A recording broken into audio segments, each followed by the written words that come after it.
ये विजन तुम्हारे पास है कि नहीं है? सच बोलो, होती है घर में प्रार्थना?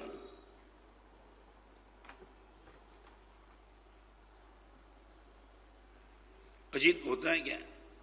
नहीं, मैं पूछना चाहता हूं, ये बिल्कुल ऐसा ही जीवन कैसे चलता है तुम्हारा?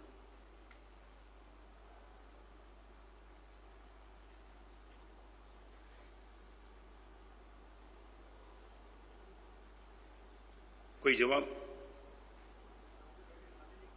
हाँ, साथ में बैठ करके? कोई नहीं, साथ में बैठ करके खाना खाने की व्यवस्था तुम्हारी अभी गई है, मान लिया, फिर भी ये संस्कार दो। परिवार में जब भी कोई भी जब भी जिस भी टाइम खाने के लिए बैठे, उस टाइम 1 मिनट के लिए परमात्मा से प्रार्थना कर दे, उसमें तो कोई दिक्कत नहीं ना। मैं ये नहीं कहता हूं कि सब साथ में बैठकर तभी प्रार्थना करो, इंडिविजुअल भी प्रार्थना हो सकती है।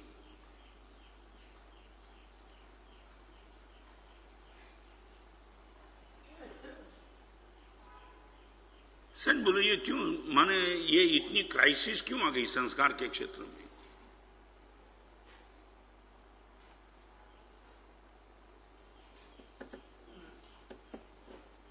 मुझे मालूम नहीं। देखो, एक बात बताऊं, हमारे वहां कल्पसूत्र में भी लिखा है,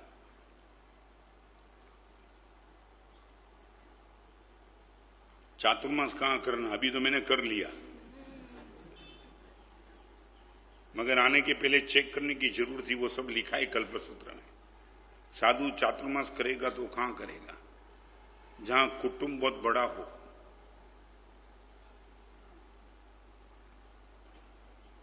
और जिसके चौके में दूध, दही, घी सब पर्याप्त हो। ये चातुर्मास के क्षेत्र का लक्षण बताया है।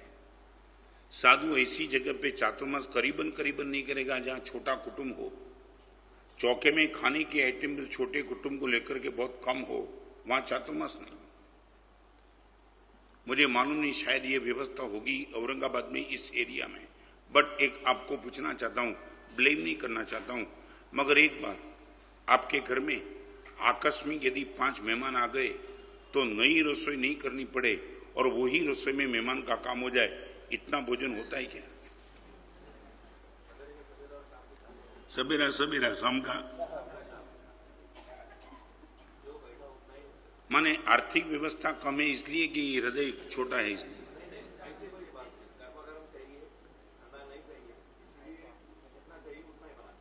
नहीं, गर्मा गर्म चाहिए, ठंडा नहीं चाहिए, वो तो बराबर है, मगर ज्यादा बनाने में दिक्कत क्या? वेस्ट कहां जाएगा? ढूंढने के लिए निकलो, मिल जाएगा खाने वाला। वेस्ट कहां जाएगा यार? क्या है?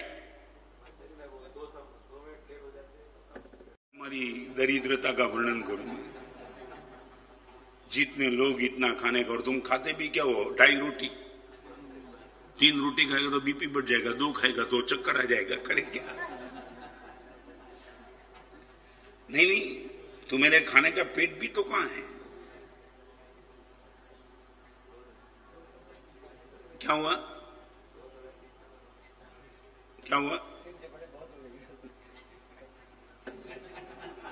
और यहाँ 18 वो और 12 हम 30 को लेके आए।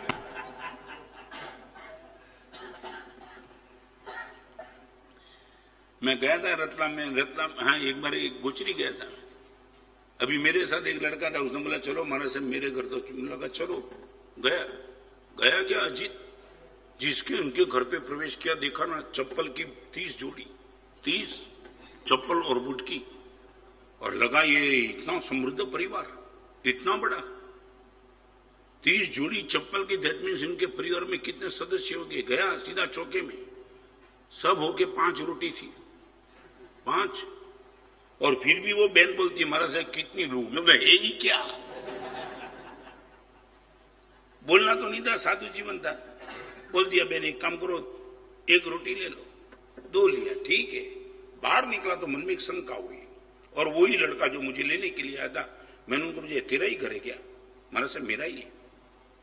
बोला 30 जोड़ी चप्पल और रोटी 5, हमारा साहब मेरे फैमिली मेंबर 3 ही है, और एक की 10-10 जोड़ी चप्पल है, कमाल। जहां चप्पल ज्यादा है रोटी कम है, ऐसा श्रीमंत लोग दिखाई पड़ते।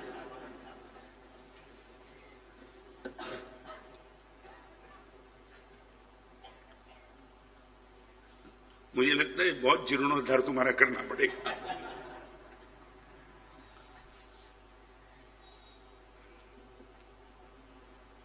दो बात ठान लो,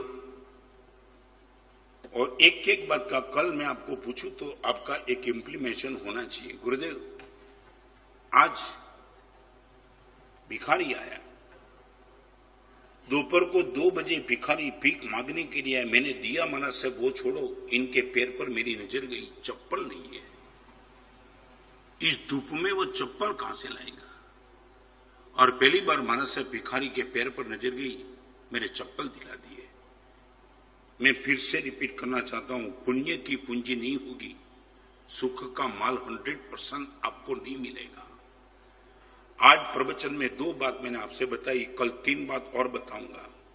सुख देने का काम पुण्य करते, उनको नाराज मत करो। संस्कार देने का काम माँ बाप करते, उनको भी